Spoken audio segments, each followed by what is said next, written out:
The impact of EQ. How much of an impact does EQ have on your professional success? The short answer is a lot. It's a powerful way to focus your energy in one direction with a tremendous result.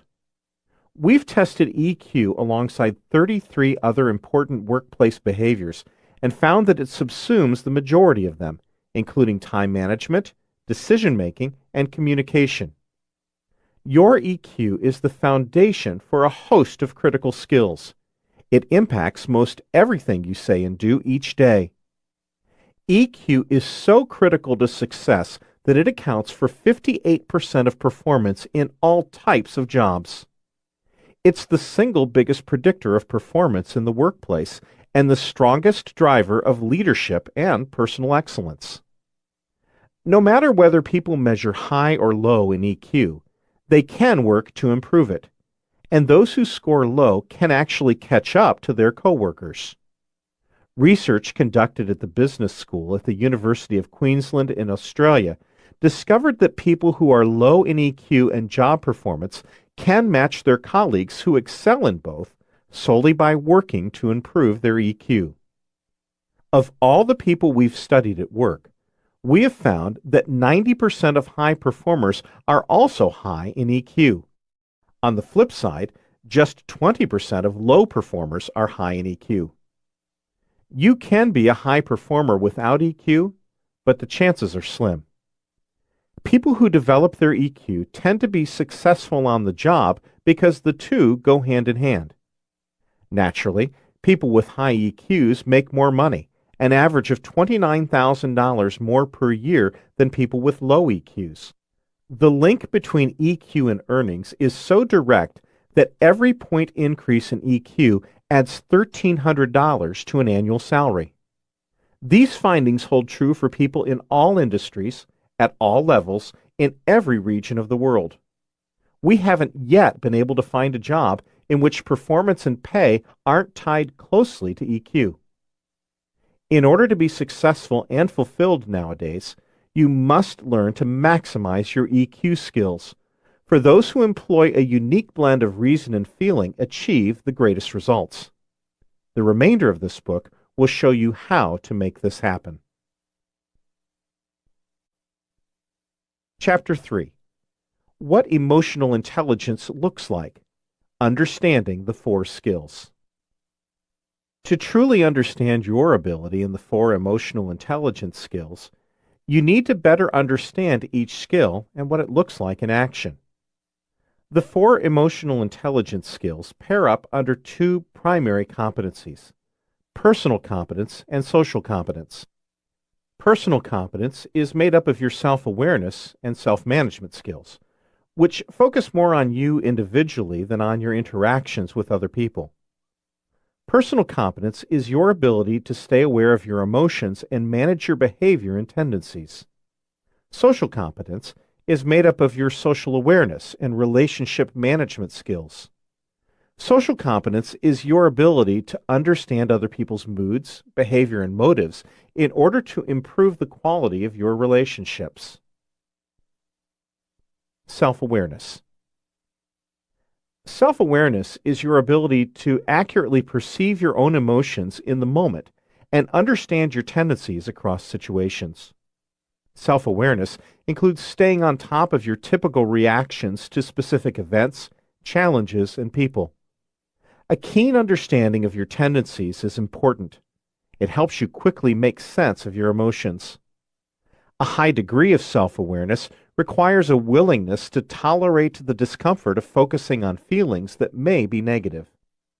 The only way to genuinely understand your emotions is to spend enough time thinking through them to figure out where they come from and why they're there. Emotions always serve a purpose. Because they are reactions to your life experience, emotions always come from somewhere. Many times, emotions seem to arise out of thin air, and it's important to understand why something gets a reaction out of you. People who do this can cut to the core of a feeling quickly. Situations that create strong emotions will always require more thought, And these prolonged periods of self-reflection often keep you from doing something that you'll regret.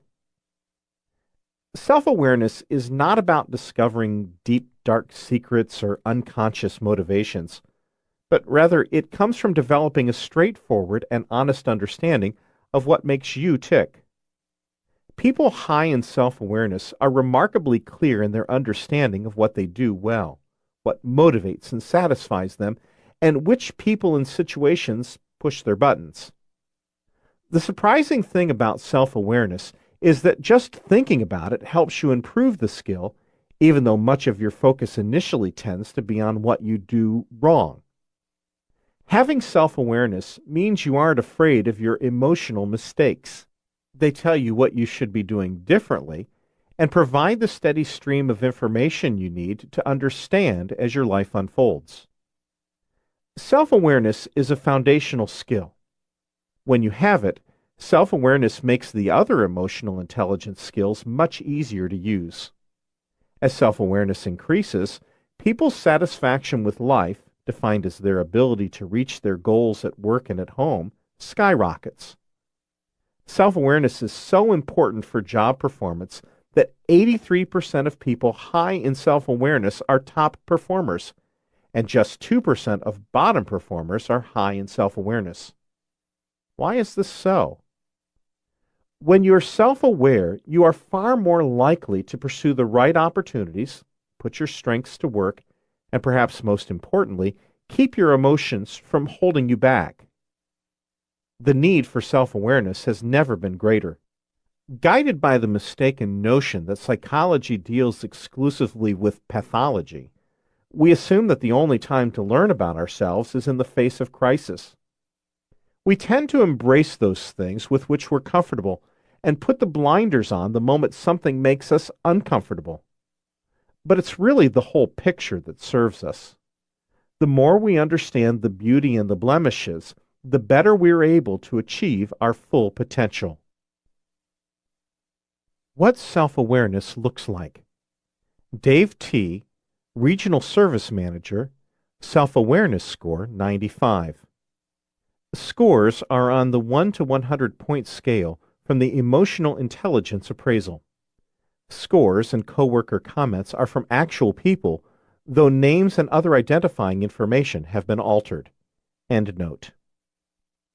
What people who work with him say. Dave has clear long-term goals and he doesn't make sacrifices for short-term gains. Dave's an upfront kind of guy who doesn't play mind games with people. I've witnessed this at company meetings and in meetings with customers. The best example I can provide for Dave is his move to our company. I'm sure there was an intense desire to make changes within the local team right out of the gate, but Dave took extra care to diagnose the situation, the team, and the customer prior to offering suggestions or mandates for change. In short, Dave manages his emotions. They don't manage him. I've seen him accept difficult business news with a brief frown, then he quickly moves beyond that and partners with his team to find solutions to improve the situation. Maria M., Human Resources Manager, Self-Awareness Score 90. What people who work with her say. In every situation that I've been involved with, good or bad, Maria has always remained calm, cool, and collected, even at times when I know she must have felt frustrated or angry. Maria is really honest about what she's feeling without getting bent out of shape about it. When faced with a difficult situation, she knows how to be firm and still kind at the same time. She's open and authentic at all times, and it's so meaningful to everyone that she interacts with.